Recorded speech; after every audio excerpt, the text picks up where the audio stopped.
No, that's not right.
There we go.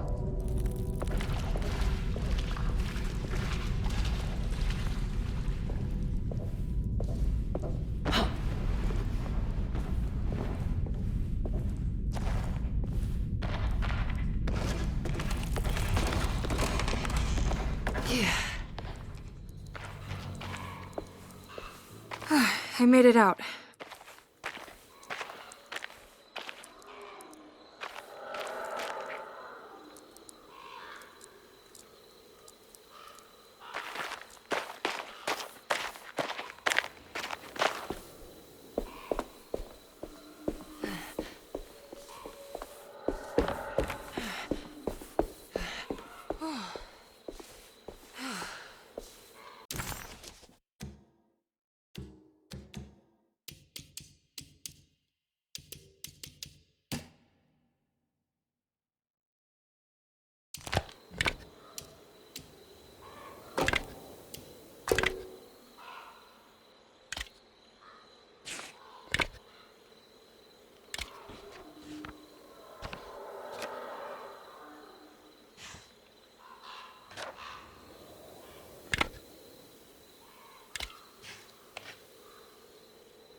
Emily, is that you?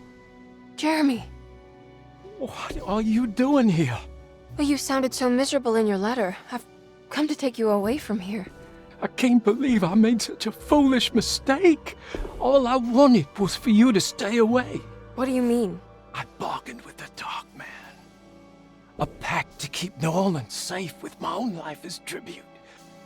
The Dark Man isn't real, Jeremy. There's nothing he can do to hurt you. How do you think any of this is happening? How do you still not trust my words? Fine. Then let me help. Don't be foolish. He will bury you next to me in his sunken temple for an eternity. I don't care.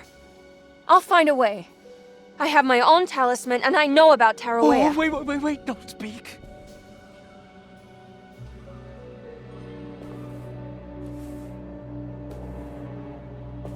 Who's in here? Show yourself. You know who, Emily. He took your grandfather. No, I mean it. Who's in here? I can feel someone's in here.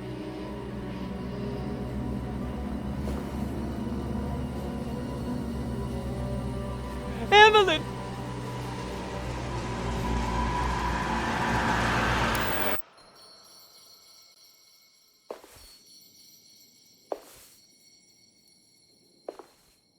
Tarawea. Why do you want to go there, Jeremy?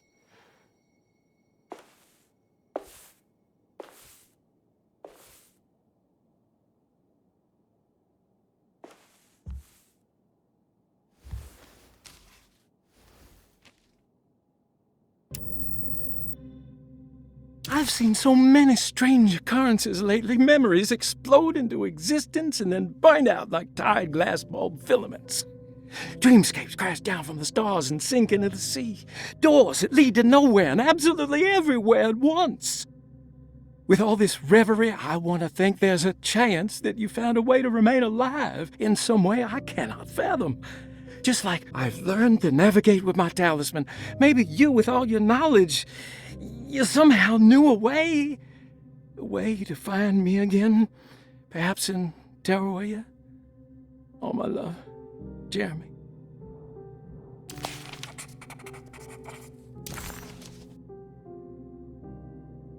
I need to find out more about Jeremy's pact with the Dark Man. He meant to go to Tarawea. Maybe there is something there that would help.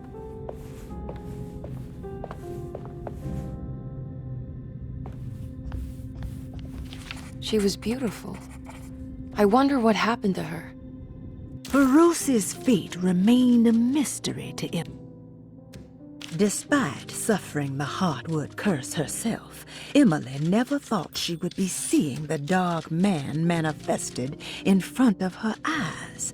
To Emily, the curse was very much a psychological condition and not something that could suddenly step into a physical world. What did this mean? Could her own personal demons take form? Surely the only way to get any answers would be to find a way to the place Jeremy so desperately wanted to go. She needed to go to Tarawea. Ferocious fate remained a mystery to Emily. Was she a part of Jeremy's story, or did she maybe have her own?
It's a telescope lens.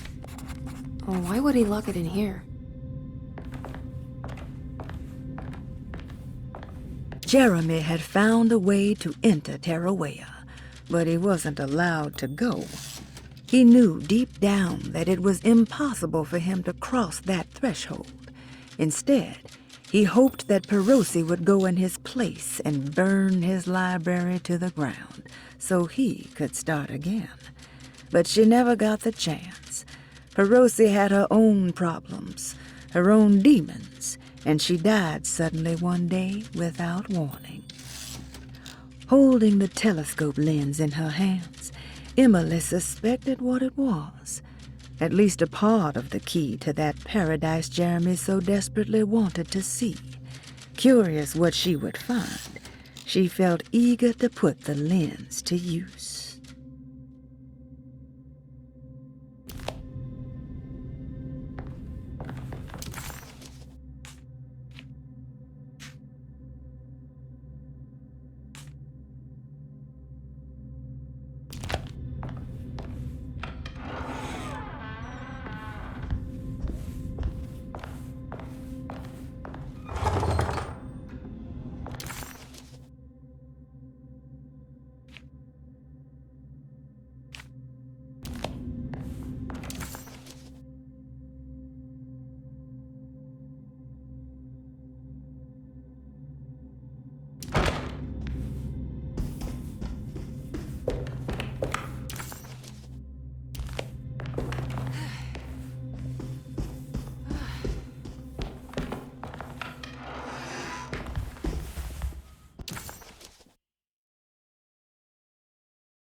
Wait, what's going on? It's entering the numbers by itself? Okay, great, so where is that?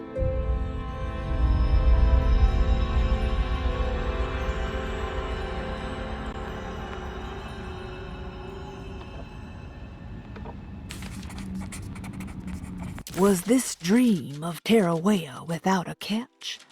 A place for rest and comfort.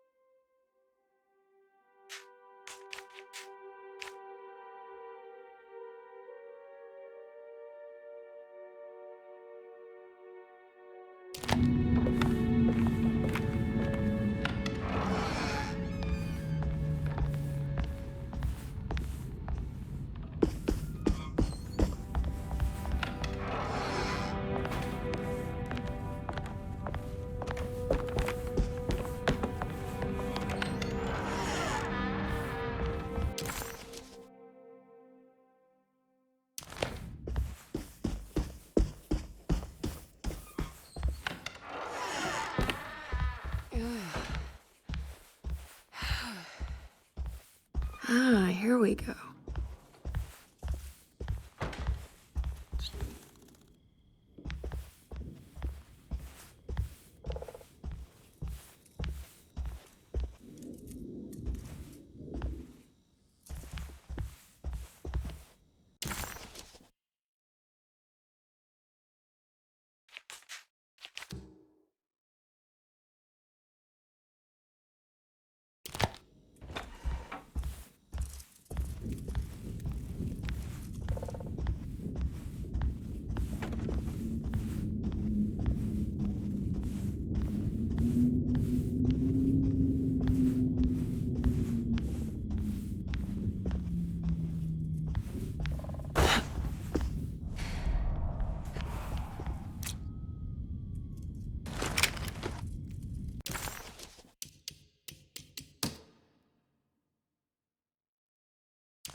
You should not have come, Emily.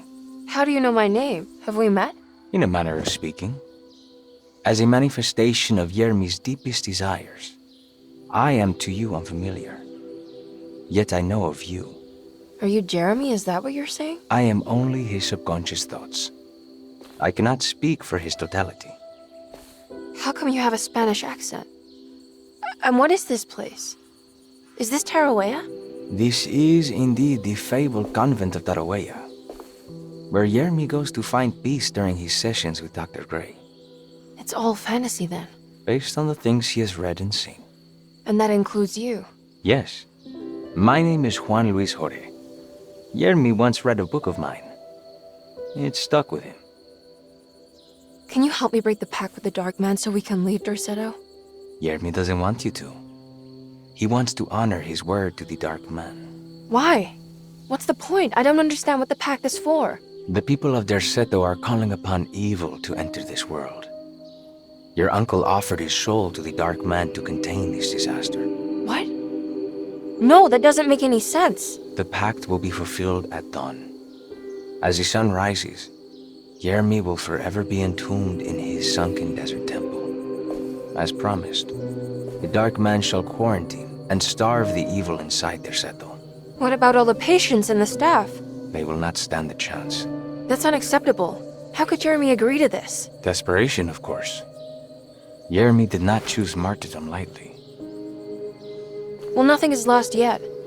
I'm sure I can find a way to break the pact and save Jeremy. And hopefully the people at Derceto. What even is this evil you're talking about? I don't know much. I think some nightmarish entity from the bayou. I'll just have to deal with that later. First, I have to get Jeremy out of his deal. What?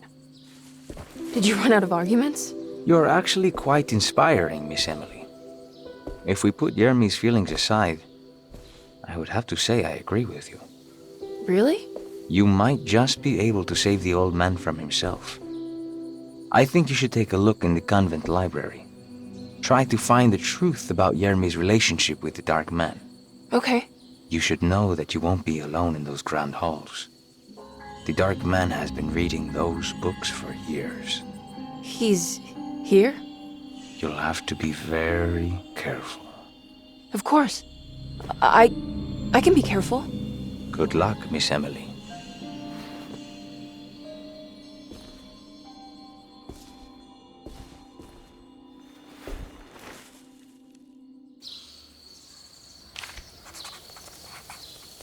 As much as Emily wanted to soak in the comfort of Jeremy's dream and take a seat next to Juan under his Bodhi tree, she knew she couldn't stay. She had to visit the library and find information about Jeremy and his first meeting with the Dark Man.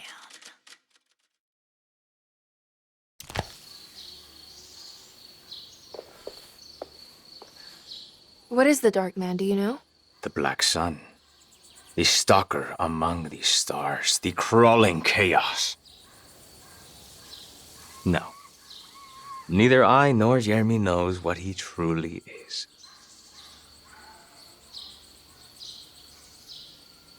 I'm worried this is how it starts.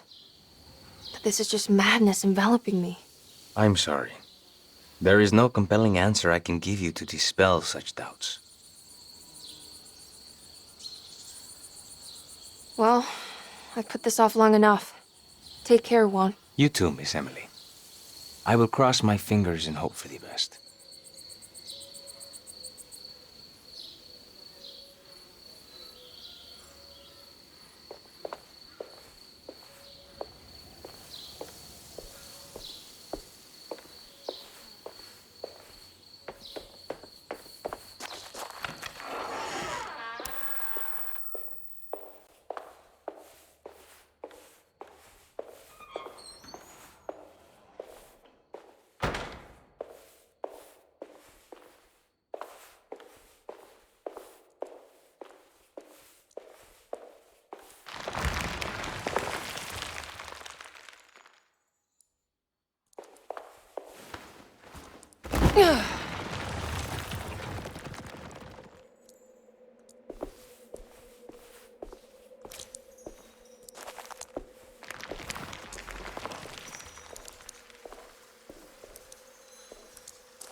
There's something missing.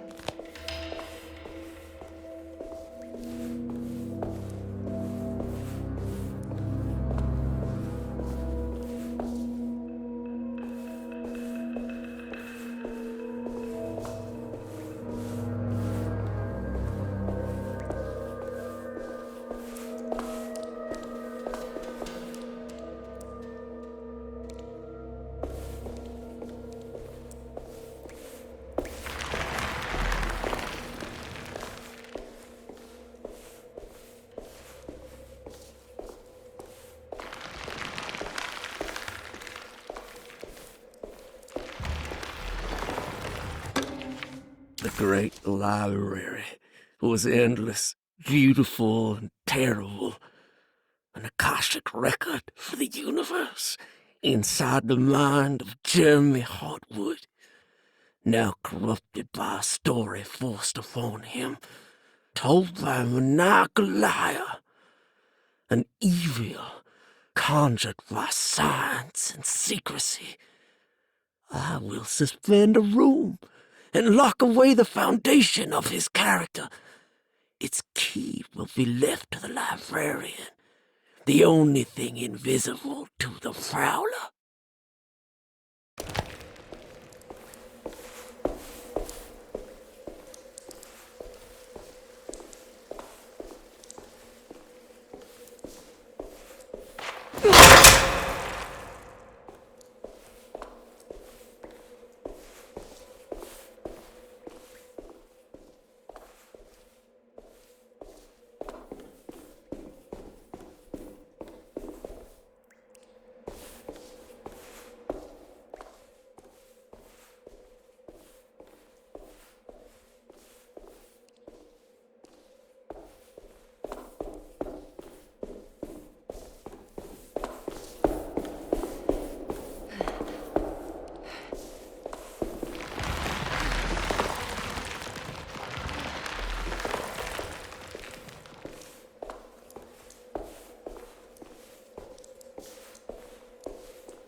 Yeah. What's this?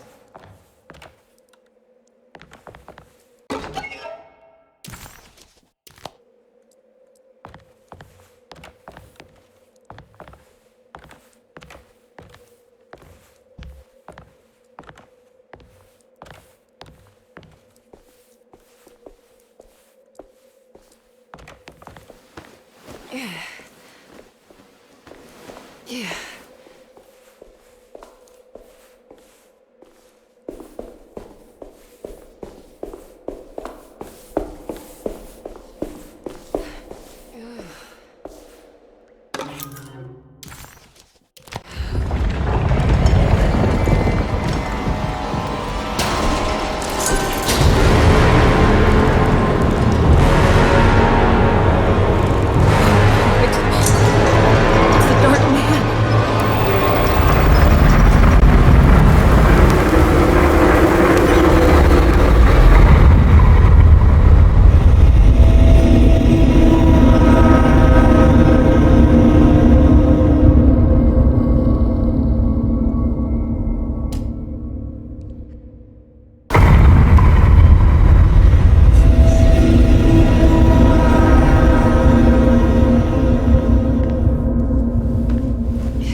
There's something missing.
There's something missing.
It was in the hot autumn that I went through the night with the restless crowds.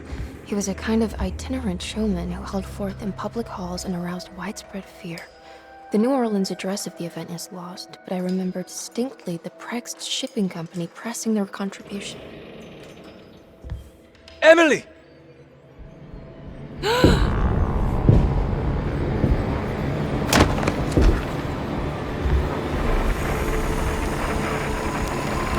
no. I hope you found what you were looking for, Emily. I fear there is no going back. He's in my head, Juan. His breath replacing mine. You should not have come, Emily.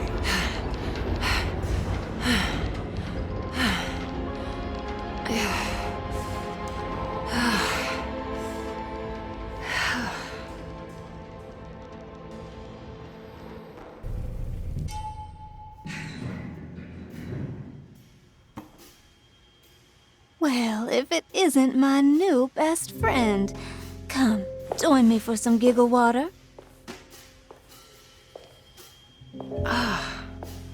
Ruth? Oh, Miss Hartwood, don't tell me you've been out swinging without me. Ruth, what is this place? Where are we? Have you never been to the Maccabean before? Goodness me. Tell me, Miss Hartwood, have you ever considered going out for an evening? Are we in New Orleans? Oh, who can tell anymore? I just went inside the grand parlor and suddenly here I am. The Grand Parlor? Can I get back to Derceto from here? Are you sure you want to? We could stay here and drink the night away. How about a gin fizz?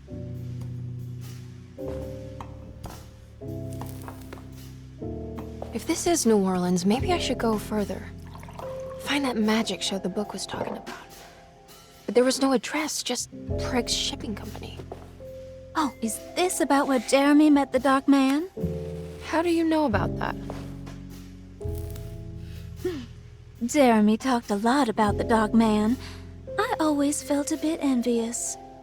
How so? If an all-powerful entity showed me any interest, I'd at least hear him out. I'm sure he has plenty to offer. I don't think you'd want that, Ruth. We're too sweet for such darkness. Oh, please.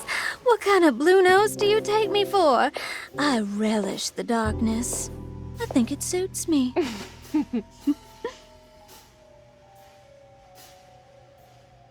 You don't happen to know how to find the Prext Shipping Company, do you? Of course. Their office is just over there.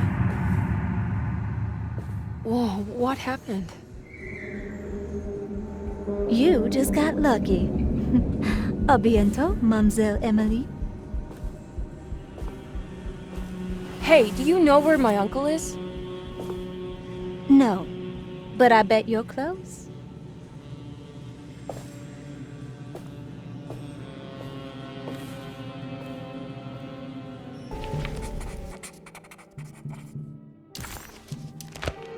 It was in the hot autumn that I went through the night with the restless crowds to witness the enigmatic Black Pharaoh. He was a kind of itinerant showman who held forth in public halls and aroused widespread fear wherever he performed.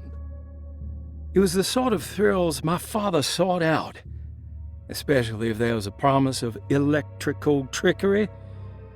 The Nolan's address of the event is lost, but I remember distinctly the Prext Shipping Company pressing their contribution in the morning papers.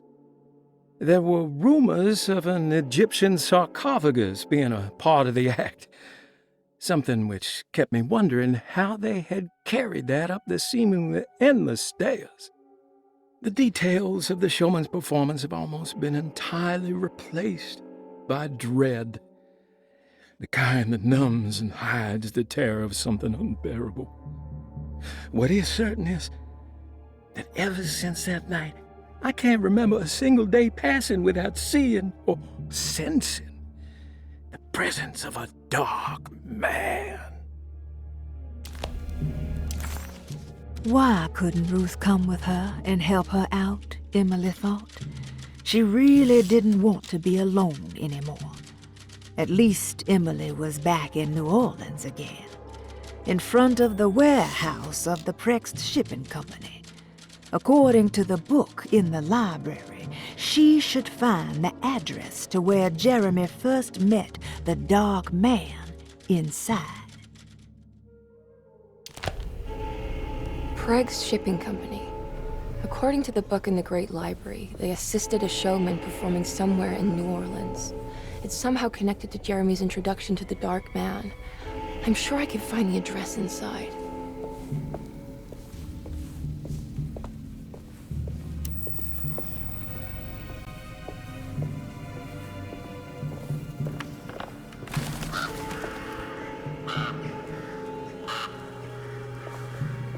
It's locked from the other side.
There's a way through the sewers.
I'm out of bullets.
Maybe I can move all that junk out of the way with the crane.